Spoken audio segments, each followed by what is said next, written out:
Una vittoria per l'Apu nelle semifinali play-off. Gli uomini di Boniciolli hanno superato Scafati al Carnera 85-79, portandosi così sul 2-0 della serie. Partita sempre in equilibrio, giocata punto a punto, 18-16, 38-41, 59-56 i parziali delle prime tre frazioni.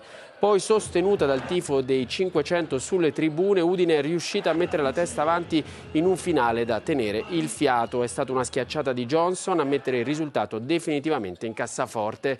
19 i punti a referto per l'americano, miglior realizzatore, non è una novità. 13 per Antonutti, 12 per Giuri e Amato. Venerdì alle 18 in Campania il primo dei 3 match point per aggiudicarsi la serie e volare in finale promozione contro la vincente tra Napoli e Ferrara. I partenopei al momento sono avanti 2-0 nell'altra semifinale.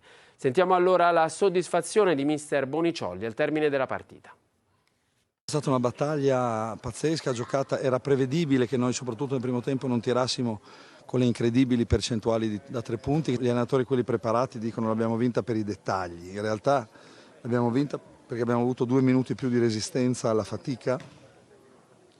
In una partita punto a punto, dove non so quanti cambi di leadership ci sono stati, siamo riusciti a essere un po' più lucidi nel finale. La cosa che mi duole molto il cuore, ne parlavo adesso con 2 grandi giocatori, non ex giocatori, giocatori come Robby Premier e Denis Marconato, continuiamo a sbagliare troppi tiri liberi. Abbiamo fatto 19 su 30 questa sera, 2 nel finale di Dominic, che peraltro ha fatto una partita straordinaria, Dominic Johnson, potevano essere molto pesanti.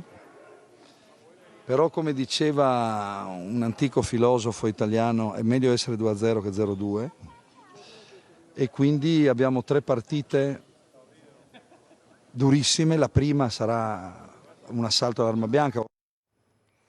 La Rai al fianco della Campania con il cuore nel